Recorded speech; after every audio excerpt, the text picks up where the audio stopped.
Singh bulletin की शुरुआत करेंगे इस वक्त की सबसे बड़ी खबर के साथ। बिहार के यूट्यूबर मनीष कश्यप की याचिका पर सुप्रीम कोर्ट ने सुनवाई की। सुप्रीम कोर्ट ने एनएसए लगाने पर तमिलनाडु सरकार को नोटिस जारी कर जवाब मांगा है। सुप्रीम कोर्ट ने तमिलनाडु सरकार से पूछा कि इस मामले में एनएसए आखिर क्यों लगाया गया। अगले आदेशों तक मदुरई केंद्रीय जेल में ही मनीष कश्यप रहेगा। सुप्रीम कोर्ट 28 अप्रैल को अब सुनवाई करेगा। सुप्रीम कोर्ट ये भी तय करेगा कि क्या सभी एफआईआर को बिहार ट्रांसफर किया जाए, क्योंकि याचिका में सभी एफआईआर को क्लब करने की मांग की गई है। जो भी बिहार और तमिलनाडु में एफआईआर दर्ज है मनीष कश्यप को पर उनको एक जगह पर क्लब करने की मांग की गई है। तो सुप्रीम कोर्ट में सुनवाई हुई और सुप्रीम कोर्ट ने महत्वपूर्ण बात यह कही कि सुप्रीम कोर्ट ने एनएसए लगाने पर तमिलनाडु सरकार को नोटिस जारी किया है और तमिलनाडु सरकार से जवाब मांगा गया है कि आखिर एनएसए किस आधार पर क्यों लगाया गया। अगले आदेश तक मदुरई केंद्रीय जेल में ही मनीष कश्यप को रखा जाएगा। अब इस पूरे मामले की अगली सुनवाई 28 अप्रैल को होगी। सुप्रीम कोर्ट इस दौरान यह भी तय करेगा कि क्या सभी एफआईआर को बिहार ट्रांसफर किया जाए, क्योंकि याचिका दायर की गई है जिसमें यह अपील की गई है कि जितने भी एफआईआर बिहार और तमिलनाडु में दर्ज है मनीष कश्यप पर उन सभी को बिहार ट्रांसफर किया जाए। तो इस मामले को लेकर भी सुप्रीम कोर्ट में सुनवाई होगी।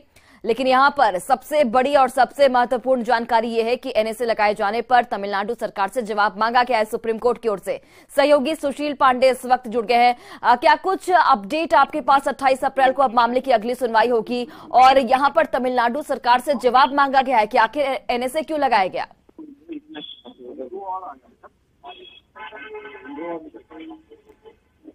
सुशील, आप तक आवाज पहुंच पा रही है? आज देखिए, साफ इस पूरे मामले पर सुप्रीम कोर्ट में सुनवाई हुई। हालांकि मामले की सुनवाई के दौरान सुप्रीम कोर्ट ने तमिलनाडु सरकार के वकील से सीधे तौर से ये सवाल किया कि जो फिलहाल एनएसए लगाया गया है मनीष कश्यप पर, वो किन कारणों की वजह से मनीष कश्यप पर एनएसए लगाया गया है। हालांकि मनीष कश्यप की तरफ से जो याचिका सुप्रीम कोर्ट में दाखिल की गई थी उसमें ये कहा गया था कि जो उनके खिलाफ याचिकाएं फिलहाल एफआईआर कई राज्यों में दर्ज है उसको एक साथ क्लब किया जाए, साथ ही साथ उन्हें अग्रिम जमानत दी जाए। हालांकि इस पूरे मामले में बिहार सरकार ने भी मनीष कश्यप पर फिलहाल एफआईआर दर्ज किया था। लेकिन एक बड़ा सवाल जो था सुप्रीम कोर्ट के समक्ष वो ये था कि अगर वीडियो वायरल किया गया है तो उन कारणों की वजह से भी एनएसए क्यों लगाया गया। हालांकि कपिल सिब्बल जो फिलहाल तमिलनाडु सरकार को रिप्रेजेंट कर रहे थे उनकी तरफ से ये कहा गया है कि मनीष कश्यप ने 2 से 3 और 4 वीडियो जो है वो फिलहाल उन्होंने फ्लोर किया था और आदतन जो फिलहाल मनीष कश्यप है वो अपराधी किस्म के व्यक्ति हैं, लिहाजा इसीलिए जो माहौल है वो बिगाड़ने की कोशिश की जा रही थी, जिसकी वजह से सरकार की तरफ से फिलहाल एनएसए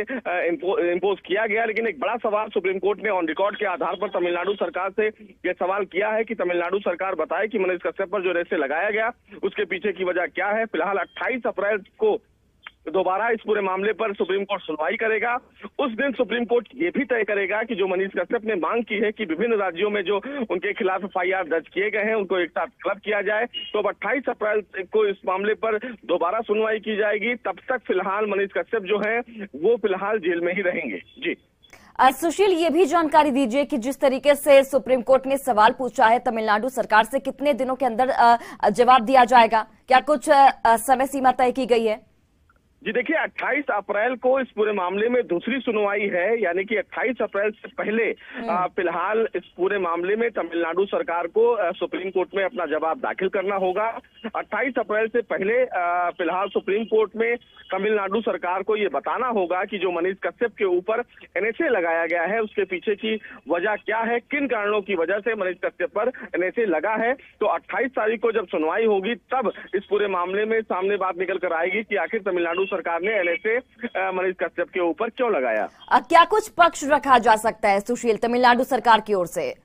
जी देखिए, तमिलनाडु सरकार की तरफ से वकील कपिल सिब्बल ने लगातार इस चीज का विरोध किया। उनकी तरफ से कहा गया कि जिस तरह वहां पर माहौल खराब करने की कोशिश की गई और जिस तरह वीडियो फ्लोर किए गए, गलत जानकारी दी गई, इन तमाम कारणों की वजह से फिलहाल एफआईआर और एनएसए लगाया गया है। लेकिन अब उन तर्कों में कितना दम होगा वो 28 अप्रैल को जब बहस होगी सुप्रीम कोर्ट में तब सामने निकल कर आएगा। हालांकि इसीलिए फिलहाल सुप्रीम कोर्ट ने तमिलनाडु सरकार से ऑन रिकॉर्ड ये पूछा है कि आखिर आरोपी के पर जो एनएसए लगाया गया है तमिलनाडु सरकार के द्वारा, वो किन कारणों की वजह से लगाया गया है। बिल्कुल, चलिए सुशील, बहुत बहुत धन्यवाद तमाम जानकारी हम तक पहुंचाने के लिए। तो देखिए, बड़ी जानकारी, बड़ी खबर आपको बता रहे हैं। सुप्रीम कोर्ट ने तमिलनाडु सरकार से जवाब तलब किया है और प्रश्न पूछा गया है तमिलनाडु सरकार से कि एनएसए किस आधार पर लगाया गया। 28 अप्रैल को अब इस पूरे मामले की अगली सुनवाई रखी गई है और इस दौरान सुप्रीम कोर्ट यह भी तय करेगा कि क्या सभी एफआईआर को बिहार ट्रांसफर किया जाए।